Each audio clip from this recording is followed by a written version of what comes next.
यहाँ पे ऋषभ शेट्टी को देखते ही एक्साइटमेंट में रणवीर सिंह उनकी तरफ जाता है। वहाँ पे वो 3-4 लोगों से मिलता है, जहाँ पे रजनीकांत भी थे। उसके बाद जब वो ऋषभ शेट्टी से मिलता है तब रणवीर कांतारा की देवी माँ की एक्टिंग करता है, जिसे हम एक्टिंग भी नहीं कह सकते क्योंकि वो एक्टिंग नहीं था, वो रणवीर का क्रिंज ऑकवर्ड वियर्ड एक्ट था जो वो हमेशा करते रहता है। अब इसके बाद जब उसे स्टेज में बुलाते हैं तब वो कांतारा को अप्रिसिएट करता है, पर यहीं पे हो जाती है सबसे बड़ी गलती। वो कांतारा की देवी को, गॉडेस को घोस्ट बोल देता है और फिर वही हरकत करता है, और इस बार ये बहुत भद्दा लगता है और हमें सुनने को मिलता है ये आवाज।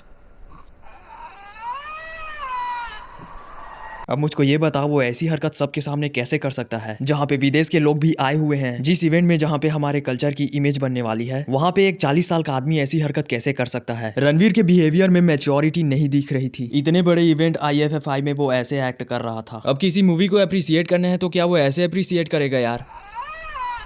अब देखो, मैं रणवीर का कोई हेटर नहीं हूँ, एक टाइम पे मैं भी उसका फैन था, पर उसकी इसी हरकतों की वजह से मैं उसका फैन नहीं रहा। अब देखो, यहाँ पे किसी को भी पता नहीं है कि रणवीर का इंटेंशन वहाँ पे क्या था, वो अप्रिसिएट कर रहा था या फिर इंसल्ट। पर इंसल्ट और डिसरिस्पेक्ट तो हुआ है यार। एक देवी को घोस्ट बोलना और एक देवी के एक्ट को ऐसे परफॉर्म करना, दिस इज डिसरिस्पेक्ट, जो कि उसको ऐसा नहीं करना चाहिए था। और इस वजह से ही कांतारा के फैन उस पर बहुत भड़के हुए हैं। पर खतरा उसको अभी नहीं होगा, ये जो उसको बैकलैश मिल रहा है इससे उसको थोड़ा सा भी खतरा नहीं है। असली खतरा तब आएगा जब उसकी मूवी धुरंधर रिलीज होगी, क्योंकि मैं उस वीडियो के कमेंट बॉक्स को खोल के देखा था और उसमें ज्यादातर ऐसे ही कमेंट्स थे, रुको अब धुरंधर को आने दो। इसका मतलब जब धुरंधर आएगी तब लोग देखने नहीं जाएंगे, या फिर उससे पहले ही धुरंधर बॉयकॉट शुरू कर देंगे, क्योंकि लोगों का इस पे सही रिएक्शन नहीं था। तुम उस इवेंट में ही देख सकते हो, वहीं पे ही कई लोग ऑफेंड हो गए जब उसने ऐसी हरकत की। खैर, रणवीर सिंह का भी कोई स्टेटमेंट नहीं आया है, उसने गलत किया, उसको ऐसा नहीं करना चाहिए था। बिना कांतारा की हिस्ट्री को जाने बगैर उसे ऐसी हरकत नहीं करनी चाहिए थी। अब ये मेरा ओपिनियन है, अब इसमें तुम्हारे क्या ओपिनियन है? क्या वो जानबूझ के किया या फिर उसका ये इंटेंशन नहीं था? बाकी होगा वही जो तुम चाहोगे। You are the audience, you are the power. Dhurandhar hit होगी या फ्लॉप, अब ये तुम्हारे हाथों में है।